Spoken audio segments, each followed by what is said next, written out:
বৃহস্পতিবার মা লক্ষ্মীর বার, তার ওপর যদি বাড়িতে এরকম একটা ছোট্ট লক্ষ্মী আলপনা দেয় কত ভালো লাগে, তাই না? আমার দেখে দেখে ও চেষ্টা করে, বেশ ভালোই লাগে।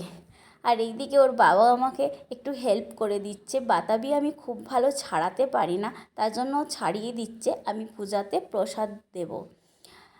খুবই সহজ, ও আমাকে বলে বলে ছাড়িয়ে দিচ্ছিল, কিন্তু যতবারই আনে ততবারই আমি ওকেই বলি তুমি ছাড়িয়ে দাও, কারণ ও খুব ভালো করে ছাড়াতে পারে, তাই জন্য।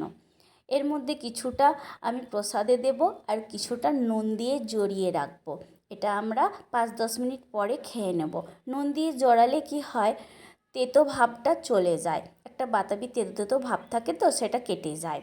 আর এদিকে আমার মেয়ের কুয়াতে আলপনা দেওয়া শেষ হয়ে গেছে, এবার বাড়ির চৌকাঠগুলোতে আলপনা দিতেছে। দেখো কি সুন্দর আলপনা দিচ্ছে। আমাদের আজকের বৃহস্পতিবারের মিনি ব্লগটা কেমন লাগলো তোমরা অবশ্যই জানিও।